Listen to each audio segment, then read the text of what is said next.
for Senate to in the session for today. And on today's sitting, the governor has already entered the chamber, and she's ready to present a case today, together with the rebuttals, the cross-examinations that will be coming from the county assembly. Yesterday, the county assembly presented its evidence to the Senate, and the county assembly had 4 witnesses. The key witness was the move of the motion to impeach the governor, and that was Honorable Mawera, the MCA for Mitongo Ward in Meru County. And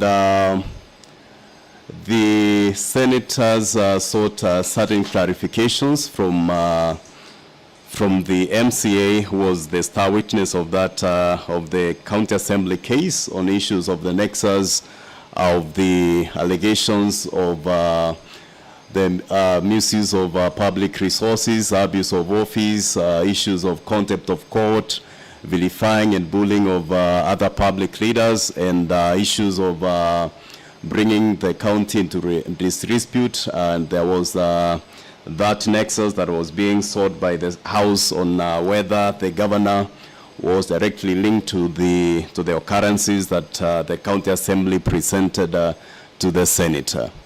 The county assembly also presented the evidence indicating that through their witnesses that there were irreconcilable differences between the 2 arms of the county government, that is the county executive as well as the county assembly.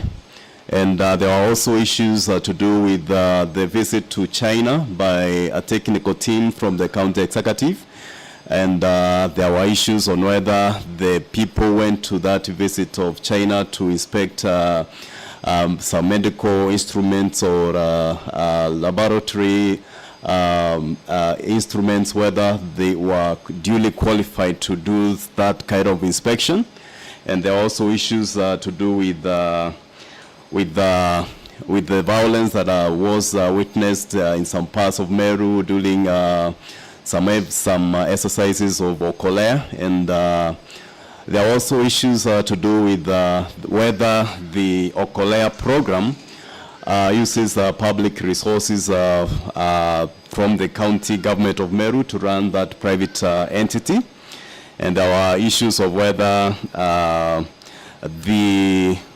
the proceedings before the Senate are instigated by other powers that are outside the county assembly, and those issues were responded well to by the county assembly during their presentation and of their case yesterday. Just as we had indicated earlier, we were on the historical background of the impeachment process, and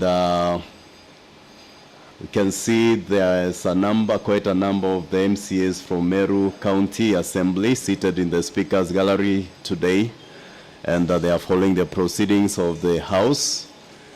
And just a reminder, yesterday there was a witness by the name Honorable Rindikiri, who is the member for Parliament of Bori constituency, and is the chairperson of the Meru Caucus for MPs. Indeed present its evidence before the Senate yesterday, saying that there were issues of name calling in Meru County, and the issues of whether there were cartels and whether that term was referring to them was an issue that was raised in the Senate, and whether there was a nexus between that name calling and the members of Parliament from Meru County. And this happened, the name calling was said to have happened when there was a prayer rally in Meru County, specifically at Lare, that was presided over by and attended over by the President as well as the Deputy President of the Republic of Kenya. The legal team of the governor is already in place, and I can see we have Elias Mutuma, who is a distinguished legal practitioner, as well as Elisha. They are already in the Senate chambers ready to present their case.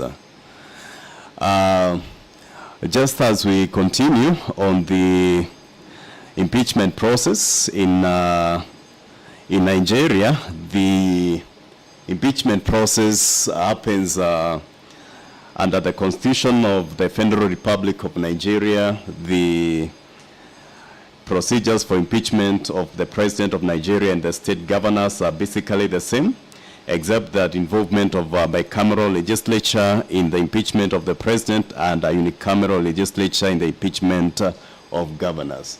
You can see there is Reverend Kiogora, who is a distinguished man of the clergy from Meru County, is also in the chamber. And under the Constitution of Nigeria, that procedure for impeachment is provided for under articles under sections 143 rather and 186 of the Constitution. And unlike the American procedure, the impeachment procedure under the Nigerian Constitution is not initiated in the House of Representatives, but by a notice of allegation signed by at least 1/3 of the members of the National Assembly in both chambers of the National Assembly involved in considering the notice of allegation, and in moving by motion supported by 2/3 of its members, whether to investigate the allegation or not. A distinguished feature in the procedure under the Nigerian Constitution is the provision for an independent panel set up by the Chief Justice or the Chief Judge to investigate the allegations made against the office order. Thus, unlike the procedure under the American Constitution, where the entire process is carried out by the legislature from inception to conclusion, the procedure under the Nigerian Constitution precludes the judiciary from conducting investigations into allegations leveled by it against the officer order. However, the Nigerian National Assembly must still resolve by motion supported by a 2/3 majority of members to adopt or reject the report of the panel of investigations. You can see senators have begun to stream into the House in readiness for today's proceedings. And once the quorum is achieved, we shall hand it over to the plenary to continue the proceedings. You can see there is Senator Medu, the senator for NAARUA, is already in the House. And Senator Wafula is also in the House, ready for these today's proceedings. There is also Senator Ososi, the Vihiga senator. Believe we have achieved quorum. We hand over now to the plenary. 10 minutes.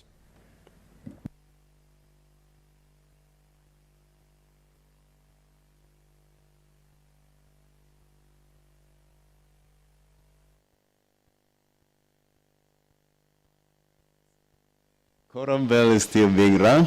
We'll just continue. You can see the Senate Speaker, Deputy Speaker Kaduri Murungi, who is also the Senator for Meru County, has entered the chamber. And yesterday, there was the clips that were being played by the County Assembly. There was a mention of Gakobia oversight, and there is that hat that he wears, a traditional act that came, maybe was mentioned in that House proceedings yesterday. And under the impeachment process and procedure in Kenya, the Senate is established pursuant to provisions of Article 93(1) of the Constitution of Kenya. Article 96 therefore provides that the Senate represent the counties, and it serves to protect the interest of counties and their governments. And under this rule, the Senate exercises an oversight mandate over the counties. And one such mechanism of oversight is the removal from office by impeachment. You can see senators are still streaming into the chamber. There is Senator Karungo. The miracle senator is in the house. And quite a number of senators are still streaming in. We shall hand you over once we achieve that quorum. Still under the impeachment process and procedure in Kenya, the procedure and the grounds for the removal of governor from office is provided for under the provisions of Article 181 of the Constitution, as read with Section 33 of the County Government Act, and the Senate standing orders. And the relevant, there is the Senator for Meru, Senator Kaduri Murungi, and is among the leaders that the County Assembly yesterday alleged that the governor of Meru has been vilifying and bullying, and those charges were presented by the County Assembly yesterday, and they presented the evidence on the same, and the Senate will make a determination on whether the evidence that was provided by the County Assembly is sufficient.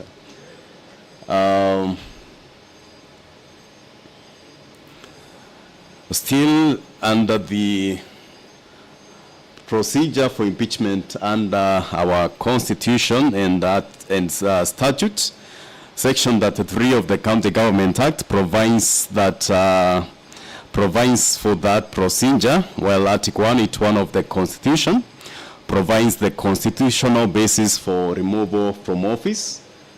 You can see the legal team of the county governor for Meru, led by Elisha Ongoya, as well as Elias Mutuma, conversing with the governor and amongst themselves in readiness for today's proceedings. Under Article 181 of the Constitution, the provision, it lays the ground for the constitutional basis for impeachment, and among the provisions of that article is that a county governor may be removed from office on any of the following grounds, among them gross violation of the Constitution or any other law, where there are serious reasons for believing that the county governor has committed a crime under national or international law, abuse of office or gross misconduct, physical or mental incapacity to perform the functions of the office of the governor.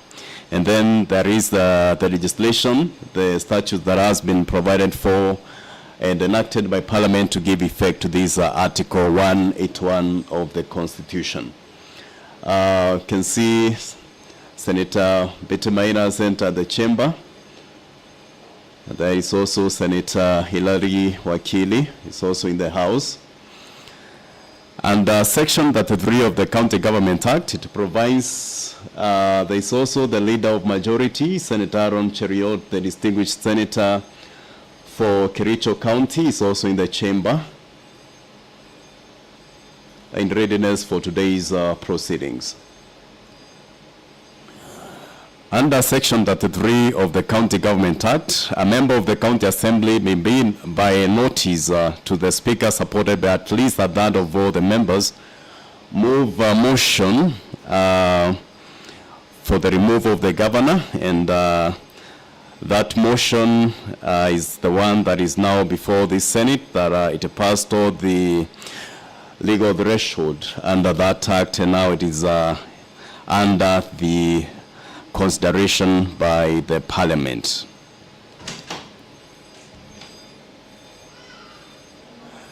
You can see Senator Catherine Muma, who is a distinguished legal mind and scholar, has also entered the chamber.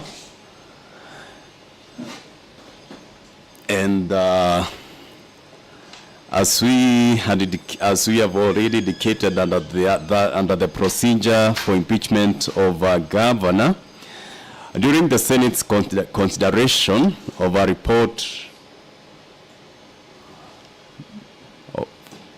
of the proposed removal from office of the governor of Kericho, the quorum bell has stopped ringing.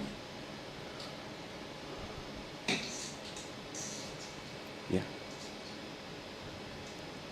We hand over to plenary, see if there is quorum. Leader.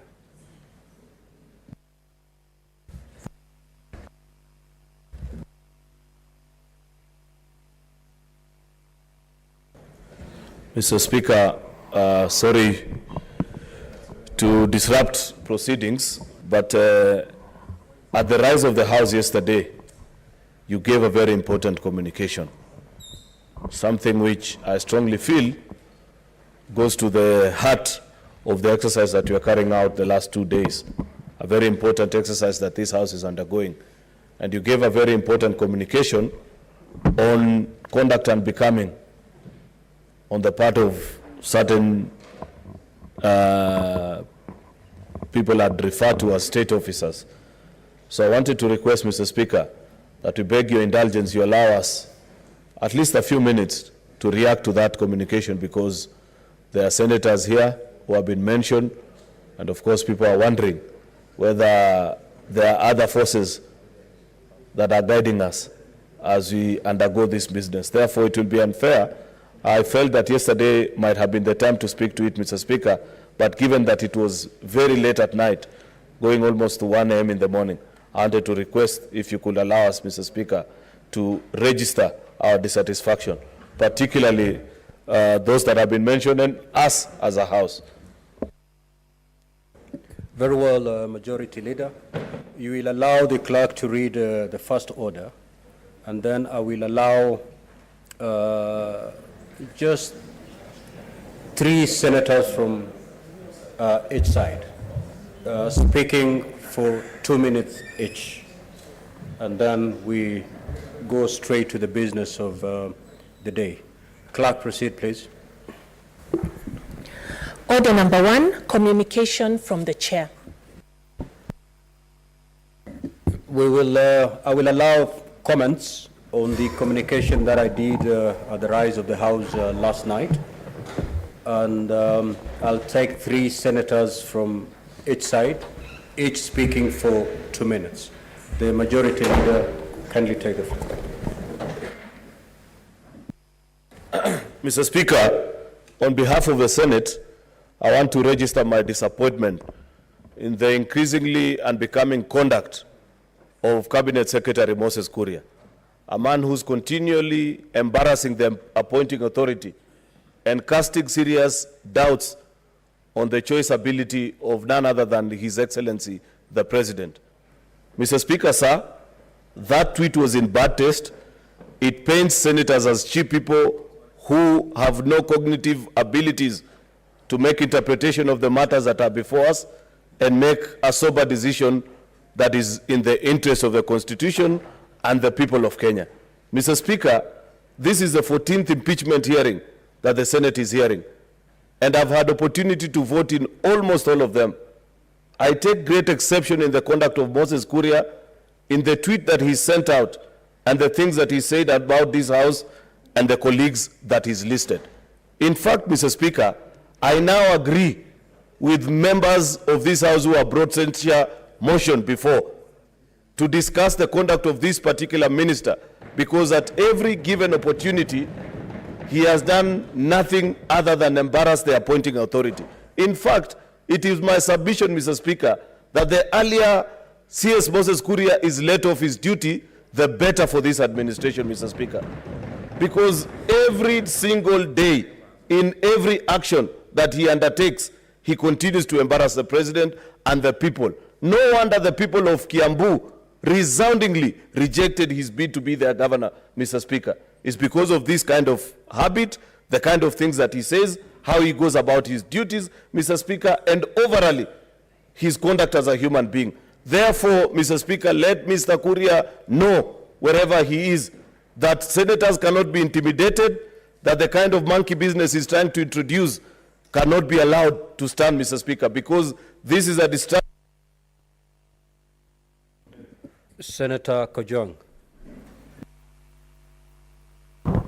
Mr. Speaker, first allow me to congratulate you for your resilience. The communication being referred to was made at exactly midnight, and that is a sign of the commitment of this House. Mr. Speaker, you are a bit lenient in your communication. I don't think that such conduct should just be reprimanded and left at that. Mr. Speaker, I want to urge you that this particular cabinet secretary who uses social media to disparage the House, refer matters before the House, to speak of the House in a manner that is extremely demeaning, that this particular person be summoned to appear before the House and to be summoned to substantiate those claims that he has made. Because, Mr. Speaker, those kind of utterances have got the effect of belittling this House and taking away any credibility this House would have in future impeachment. Mr. Speaker, the many impeachments that we have processed in this House, if the conduct of CS Moses Kuria was to be considered, his conduct falls within the threshold of impeachment. If he was a governor and if he was brought to this House, he would definitely be impeached. And Mr. Speaker, I want to urge the members of the other House, because they're the ones who have the responsibility of censuring and sending home cabinet secretaries, to take serious judicial notice of the conduct of this particular cabinet secretary, and this House, through the relevant committee, can come up with resolutions that can then be used to move the other House to discuss his conduct and to have him censured. And I hope that Senator Cheriot, because you've got the ear of the president who's the appointing authority, let us not just complain in this House. Go and tell the boss that this guy is an embarrassment, not just to the government, but to the Republic of Kenya. He is an embarrassment to the entire East Africa. The deals he has done has made Kenya look like a pariah when it comes to issues of supply chain of oil and edible oil. Mr. Speaker, this man must go. We must pronounce ourselves.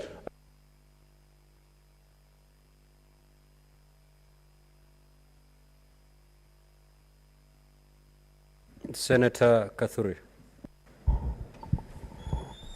Thank you, Honorable Speaker, for this opportunity also to give my comment on this irritating behavior of the CS for public service. Honorable Speaker, the process going on in this House is very, very important for the people of Meru who are representing this House, Mr. Speaker. And when a CS, just a log CS, gets out there to make some very funny comments on social media, it is very, very embarrassing, and he is not serving, or whatever he is doing is not for the best interests of the Meru people. And I want to warn him that they should keep off Meru affairs. Let them concentrate with the work that he has been given by the president. Otherwise, Mr. Speaker, I will request actually on this matter, the other majority leader on the other house, to actually start processing an impeachment motion to this CS. And Honorable Speaker, on this matter, as Honorable Kajanga has put it, after this process is done, I would request that Moses Kuria is called back to this House, is brought before us so that we can discipline him. Otherwise, he is an embarrassment to the people who voted for the Kenya Kwanza government. And he should be relieved of his duties immediately. So the president should take notice what this House has, the comments you are giving us this House, Mr. Speaker. And I want from now henceforth, let Moses Kuria give us peace as a Meru community. We don't want their support. We know what we want, and we know what the best we can do, Mr. Speaker. Senator Sifuna. Mr. Speaker, I am happy that we have come full circle, because this is something that I have said on many stages, that in fact Moses Kuria is an incorrigible national shame. Mr. Speaker, one of the things that I ask myself is just how much embarrassment does the president have capacity to endure? And I can assure you that if nothing is done about Moses Kuria, there is more embarrassment coming. That one I can guarantee. Mr. Speaker, what is most hurtful is that even after your communication, the CS who ordinarily should be asleep thinking about how he's going to make the lives of Kenyans better, had the audacity to fire off another tweet on material that was presented before this House. Mr. Speaker, what I want us to do, honestly speaking, action must be taken. I am actually made aware by the members of this House who represent us in the PSC that Moses Kuria ran away with money belonging to Parliament. He should actually be brought to answer questions about those things and removed from his position, because for me, really, there's nothing that brings me greater joy than being proven right about the things that I've said about this administration. And I just want the majority leader, please, about this administration, because as you have said yourself, it casts very serious doubt on the capacity of the appointing authority. How much embarrassment can the president take? It's just one man, Mr. Speaker. So what we want to do, as they said, there's a famous poem by Martin Niemöller. First, he came for the media. And when I brought a motion of censure for the media, some of you are saying, oh, Sifuna is in the habit of attacking this government. Now he has come for the Senate. Do something. Do something about this national shame, because it will continue unabated. That is who Moses Kuria is. I thank you, Mr. Speaker.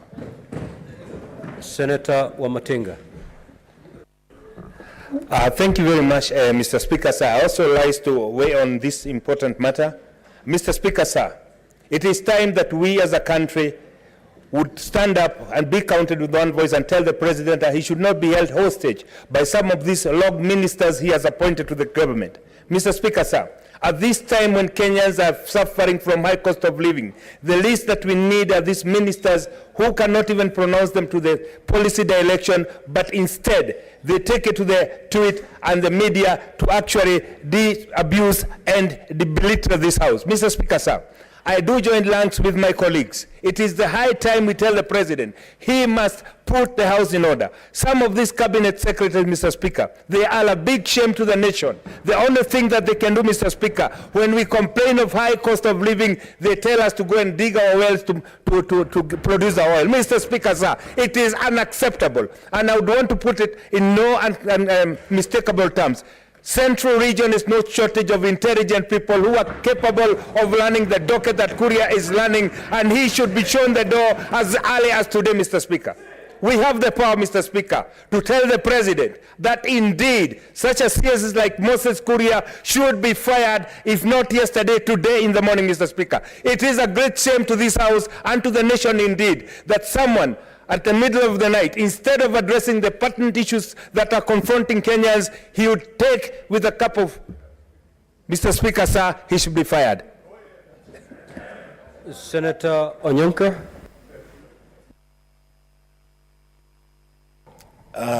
Thank you, Mr. Speaker, for giving me this opportunity to contribute on this important matter. Mr. Speaker, I just want to generalize my comments because there's an observation I have made. Many of our leaders want to destroy institutions who have a responsibility of making sure that our country runs properly. Mr. Speaker, Honorable Moses Kuria is somebody I've been in Parliament with for many years, including yourself. To a large extent, we have found him extremely intelligent and somebody who made sense. To some extent, he makes himself look such a foolish man, you wonder whether he even ever stepped into a parliamentary house.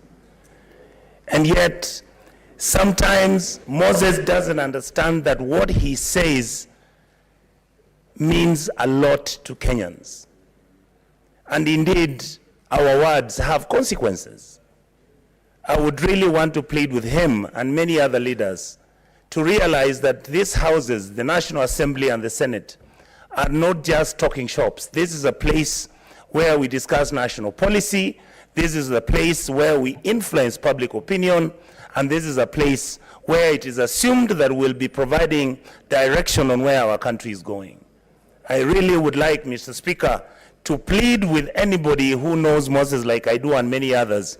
We talk to him and tell him that he has to up his game. At this rate, all of us are going to become his enemy. Thank you, Mr. Speaker. Now, honorable senators, we've done 3 senators each from each side. Now, honorable senators, this cannot be a house of lamentations. This is a house of action. Pursuant to the point of order that has been raised by the majority leader. I implore upon you, honorable senators, to use or to take full advantage of the standing orders to bring sanity to some of these CSs. You have the power under the law, more particularly under standing orders, to deal with the kind of behavior that you're complaining about. So, honorable senators, if you feel indeed that the behavior of the CS is unbecoming, then invoke the relevant standing orders. If you listen to Senator Kajwang carefully, you may not be able to have that latitude to make a final resolution to send the Honorable CS home. But your recommendation to the other house will have a lot of weight. So kindly take full advantage of our standing orders and stamp your authority. Clerk, call the next order. Order number 2, hearing and determination of the proposed removal from office by impeachment of Honorable Kawira Mwangaza, the Governor of Meru County. Now, honorable senators and the parties to this matter, we concluded the case of the county assembly yesterday. Today we're going to begin hearing the case of the governor. We have 4 hours within which to prosecute and hear the defense by the governor's defense. If you're ready, you may proceed.